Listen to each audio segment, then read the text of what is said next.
PWDയും അതുപോലെ തന്നെ ഇവിടുത്തെ പോലീസ് ഉദ്യോഗസ്ഥന്മാരും അടക്കമുള്ള ആളുകൾ പറയുന്നത് അത്തരത്തിലൊന്നും ഉണ്ടായില്ല എന്നുള്ളതാണ് നമ്മളുമായി വ്യക്തിപരമായി സംസാരിക്കുമ്പോൾ നമുക്കറിയാൻ കഴിഞ്ഞത്. അപ്പോൾ എറണാകുളത്ത് ഈ പട്ടണത്തിൽ ജവഹർലാൽ നെഹ്റു സ്റ്റേഡിയത്തിൽ പോലും ഇത്തരത്തിലുള്ളൊരു വലിയ പരിപാടി നടക്കുമ്പോൾ ഈ ഗുരുതരമായിട്ടുള്ള കൃത്യവിലോപം ഉണ്ടാകുന്നത് വരാനിരിക്കുന്ന നാളുകളിലൊക്കെ ഈ നിരവധി പരിപാടികൾ നടക്കുമ്പോൾ ഇത്തരത്തിലുള്ള അപകടങ്ങൾ ആവർത്തിക്കപ്പെടുമെന്നുള്ളതാണ് സൂചിപ്പിക്കുന്നത്. ഏത് പോലീസ് ഉദ്യോഗസ്ഥനാണോ അതിന് അനുമതി കൊടുത്തത് അവരാണ് ഇതിന്റെ കാരണക്കാർ. അപ്പോൾ സിറ്റി പോലീസ് കമ്മീഷണറും ADGPയും പങ്കെടുത്ത ഒരു ചടങ്ങ്, ആ ചടങ്ങിൽ തന്നെയാണ് ഈ അപകടമുണ്ടായത്. അപ്പോൾ അവരുടെ ഗുരുതരമായിട്ടുള്ള അവരുടെ കൺമുന്നിലുണ്ടായ ഒരു വീഴ്ച കൂടിയിട്ടാണ്. അപ്പോൾ ഇതിന് ഉത്തരവാദിത്വം പറയേണ്ടത് ഈ പോലീസും ഈ അധികാരികളുമാണ്.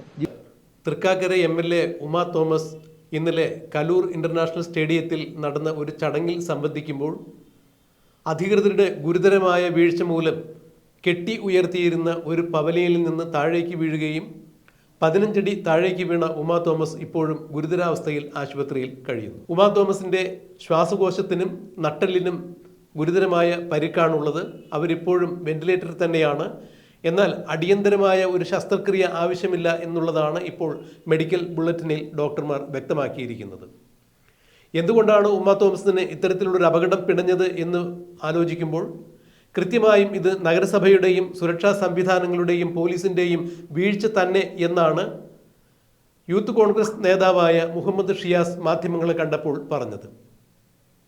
12,000 നർത്തകർ പങ്കെടുക്കുന്ന ഒരു ഗിന്നസ് റെക്കോർഡിന് വേണ്ടി സംഘടിപ്പിച്ചിരിക്കുന്ന ഒരു നൃത്ത പരിപാടിയിൽ അതിൻ്റെ ഉദ്ഘാടന ചടങ്ങിൽ പങ്കെടുക്കുന്നതിന് വേണ്ടിയാണ് ഉമാ തോമസ് എത്തിയത്. സാംസ്കാരിക വകുപ്പ് മന്ത്രി സജി ചെറിയാനും ചടങ്ങിൽ സംബന്ധിക്കുന്നുണ്ടായിരുന്നു.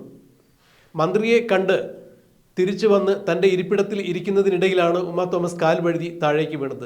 കൃത്യമായും ഈ കെട്ടിയുയർത്തിയ പ്ലാറ്റ്ഫോമിന് ബാരിക്കേഡുകൾ ഉണ്ടായിരുന്നില്ല. ഇത് സംഘാടക സമിതിയുടെയും സുരക്ഷാ സംവിധാനങ്ങളുടെ ചുമതല വഹിക്കുന്ന പോലീസിൻ്റെയും നഗരസഭയുടെയും കൃത്യമായ വീഴ്ചയാണ് ഇതിലൂടെ ചൂണ്ടിക്കാണിക്കാനാവുക എന്നാണ് മുഹമ്മദ് ഷിയാസ് മാധ്യമങ്ങളെ കണ്ടപ്പോൾ പറഞ്ഞത്. ആരുടെ അനാസ്ഥയായാലും ആരുടെ വീഴ്ചയായാലും നമ്മുടെ ഒരു നിയമസഭാ സാമാജിക താഴെ വീണ് അതീവ ഗുരുതരമായ പരിക്ക് പറ്റിയിരിക്കുന്നു. ഇപ്പോൾ അവർ വെന്റിലേറ്ററിൽ കഴിയുന്നു. ഗുരുതര സ്ഥിതിയിൽ തന്നെയാണ്. ആശാവഹമായ രീതിയിലേക്ക് ഉമാ തോമസ് തിരിച്ചു വന്നിട്ടില്ല എന്ന് പറയുമ്പോൾ ഇതിനാര് മറുപടി പറയും എന്നാണ് മുഹമ്മദ് ഷിയാസ് ചോദിക്കുന്നത്. നഗരസഭയുടെയും പോലീസിൻ്റെയും കൃത്യമായ വീഴ്ചയാണ് ഇതിൽ കാണാൻ സാധിക്കുന്നത് എന്നാണ് മുഹമ്മദ് ഷിയാസ് ആഞ്ഞടിച്ചുകൊണ്ട് പറഞ്ഞത്. ഇത് ഭരണകൂടത്തിന്റെ കൃത്യവിലോപനത്തിന് ഏറ്റവും പുതിയ ഉദാഹരണം തന്നെയാണ് എന്ന് മുഹമ്മദ് ഷിയാസ് തുറന്നു പറയുകയുണ്ടായി. മുഹമ്മദ് ഷിയാസ് മാധ്യമങ്ങളെ കണ്ടപ്പോൾ ഉമാ തോമസ് കലൂർ ഇന്റർനാഷണൽ സ്റ്റേഡിയത്തിൽ വെച്ച് ഉമാ തോമസിന് അപകടം പിണഞ്ഞതിനെ കുറിച്ച് മാധ്യമങ്ങളെ കണ്ടപ്പോൾ യൂത്ത് കോൺഗ്രസ് നേതാവായ മുഹമ്മദ് ഷിയാസ് പങ്കുവച്ച അഭിപ്രായത്തിന്റെ പ്രസക്ത ഭാഗങ്ങൾ നമുക്കൊന്ന് കേൾക്കാം. ഒരു ദാരുണമായിട്ടുള്ളൊരു സംഭവമാണ് ഇന്നലെ ഇവിടെ ഉണ്ടായത്. ഒരു ജനപ്രതിനിധി, പ്രത്യേകിച്ചും ഉമാ തോമസ് MLA പോലെയുള്ള ഒരാൾ പങ്കെടുത്ത ഒരു ചടങ്ങിൽ മന്ത്രിയും അതുപോലെ സിറ്റി പോലീസ് കമ്മീഷണറും ADGPയും ഉൾപ്പെടെയുള്ള ആളുകൾ, പ്രമുഖ ആളുകൾ പങ്കെടുത്ത ഒരു ചടങ്ങിലാണ് ഒരു സ്റ്റേജ് പോലും നമ്മൾ ഈ കാണുന്നത് പോലെ ആളുകൾക്ക് ഇരിക്കാനോ നടക്കാനോ കഴിയാത്ത ഒരു സ്റ്റേജ് ഇട്ട് മനഃപൂർവ്വം അപകടം വരുത്തിവെച്ചതാണിത്. അപ്പോൾ അത് സംഘാടകർ മാത്രമല്ല, അതിൻ്റെ ഉത്തരവാദിത്വം GCDAക്കുണ്ട്, അതുപോലെ തന്നെ പോലീസിനുണ്ട്, രണ്ടു കൂട്ടർക്കുണ്ട്. അപ്പോൾ നടപടിയെടുക്കേണ്ട, ഇതിന് സാങ്ഷൻ കൊടുക്കേണ്ട GCDAയും GCDA ചെയർമാനും സിറ്റി പോലീസ് കമ്മീഷണറും ഉൾപ്പെടെ പങ്കെടുത്ത ഒരു ചടങ്ങിലാണ് ഒരു MLAക്ക് ഇതുപോലെ ദാരുണമായിട്ടുള്ളൊരു അപകടമുണ്ടായത്. ഇത് ഗുരുതരമായ ഒരു വിഷയമായതുകൊണ്ട് ഒരു സമഗ്രമായ ഒരു അന്വേഷണം ഇതുണ്ടാകേണ്ടതുണ്ട്. ഇത്തരത്തിൽ ഉണ്ടായ അപകടം അത് കാരണക്കാരാരാണെന്ന് കണ്ടെത്തി അവർക്കെതിരെ നടപടി സ്വീകരിക്കാനും മേലാൽ ഇത്തരത്തിലുള്ള അപകടങ്ങൾ ഉണ്ടാകാതിരിക്കാനുള്ള നടപടികളും സർക്കാരിൻ്റെ ഭാഗത്ത് നിന്ന് ഉണ്ടാകേണ്ടതാണ്. ഇവിടെ വന്ന് ഇരുന്ന് ഒന്ന് എഴുന്നേറ്റ് നടക്കാൻ പോലും ഇല്ലാത്ത രീതിയിലാണ് ഈ സ്റ്റേജ് ഇട്ടിരിക്കുന്നത്. ഇത്ര അടി ഉയരത്തിൽ സ്റ്റേജ് ഇടുമ്പോൾ ഒരു ബാരിക്കേഡിംഗ്, ഈ ഫ്രണ്ട് ഭാഗത്ത് ഉണ്ടാകേണ്ട ഒരു ബാരിക്കേഡിംഗ് ഉണ്ടാകാതിരുന്നതും ഇത്രയധികം 12,000-ലധികം ആളുകൾ പങ്കെടുത്ത ഒരു പരിപാടി, ഒരു വലിയ പരിപാടി ആയതുകൊണ്ട് സ്വാഭാവികമായും ഈ പരിപാടിക്കൊക്കെ ഒരു സാങ്ഷൻ അധികാരികളുടെ ഭാഗത്ത് നിന്ന് അത് കൃത്യമായ നിയമപരമായ നടപടികൾ പാലിച്ചാണോ ഉണ്ടായതെന്നുകൂടി ഇവർ വിശദീകരിക്കണം.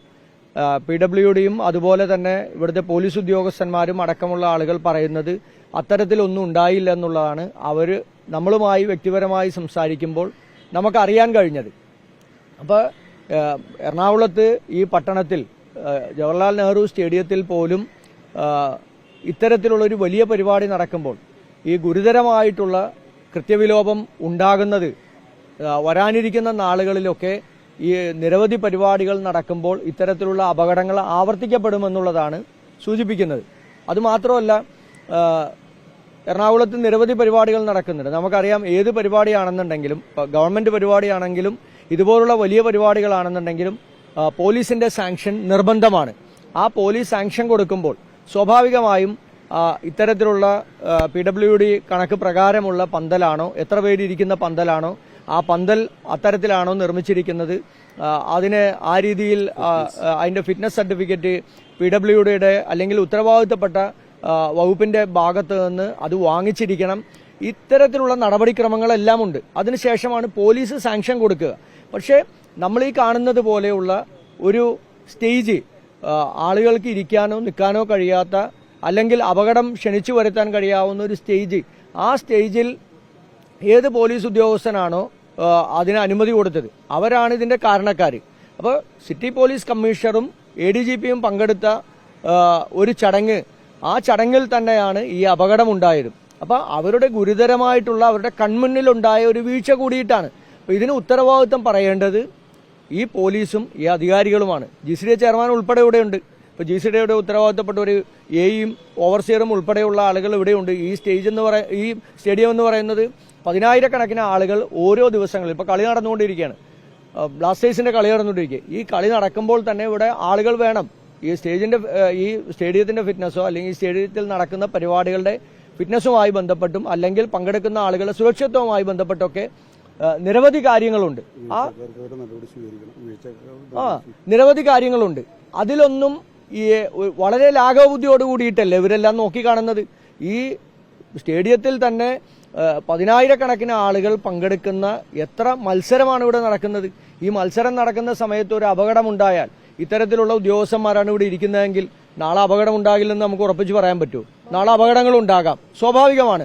അപ്പോൾ അവർക്കെതിരെ നടപടി ഉണ്ടാകണം. പോലീസ് ഉദ്യോഗസ്ഥന്മാർക്കെതിരെ നടപടി ഉണ്ടാകണം. വേണ്ടതിനും വേണ്ടാത്തതിനും. ഇപ്പൊ റോഡിലൂടെ നടന്നുപോയാൽ ഒരു പ്രകടനം നടത്തിയാൽ ഞങ്ങൾക്കെതിരെ എല്ലാവർക്കും എതിരെ കേസെടുക്കുന്നില്ലേ? അപ്പോൾ സ്വാഭാവികമായും പോലീസിനെ സംബന്ധിച്ചിടത്തോളം പോലീസിന് ഇതിനകത്ത് ഗുരുതരമായിട്ടുള്ള കൃത്യവിലോപം പോലീസിന് സംഭവിച്ചിട്ടുണ്ട്. അത് കമ്മീഷണറുടെയും ADGPയുടെയും മുന്നിലാണ് ഇത് സംഭവിച്ചിരിക്കുന്നത് എന്നുള്ളതാണ് ഇതിന്റെ ഒരു ഗൗരവം വർദ്ധിപ്പിക്കുന്നത്.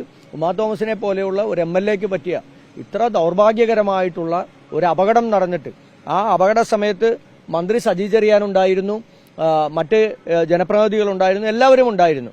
അപ്പോൾ ഇത് സർക്കാരിന്റെ കണ്ണു തുറപ്പിക്കണം, ഉദ്യോഗസ്ഥന്മാരുടെ കണ്ണു തുറപ്പിക്കണം. ഇത് മന്ത്രിമാരും ജനപ്രതിനിധികളും മാത്രം പങ്കെടുക്കുന്ന ചടങ്ങിൽ മാത്രമല്ല, ഏത് പൊതുപരിപാടിയിലാണെങ്കിലും. ഇപ്പോൾ കളമശ്ശേരിയിലുണ്ടായ ഒരു അപകടത്തെ തുടർന്ന്, ഒരു അക്രമത്തെ തുടർന്ന് ഏത് പരിപാടിയിലും CCTV ഉൾപ്പെടെയുള്ള ആളുകൾക്ക് വന്നിരിക്കാൻ കഴിയാവുന്ന നിരവധി സൗകര്യങ്ങൾ വർദ്ധിപ്പിക്കണമെന്ന് സർക്കാരിന്റെ തന്നെ പൊതു മാനദണ്ഡം പുറത്തിറങ്ങിയിരിക്കുന്ന സാഹചര്യത്തിൽ ഇതുപോലെയുള്ള പരിപാടികൾ സംഘടിപ്പിക്കുമ്പോൾ അതിനകത്ത് പോലീസുകാർ തന്നെ ഭാഗവാക്കായി അതിനകത്ത് പങ്കെടുക്കുന്ന പരിപാടികളിൽ പോലും അത് ആ മാനദണ്ഡം പാലിക്കാൻ അധികാരികൾക്ക്, ഇതിന് നേതൃത്വം കൊടുക്കേണ്ട പോലീസിനും മറ്റു അധികാരികൾക്കും സാധിക്കുന്നില്ലെങ്കിൽ പിന്നെ ജനത്തെയാണോ കുറ്റം പറയേണ്ടത്? ജനങ്ങളാണോ ഇത് സഹിക്കേണ്ടത്?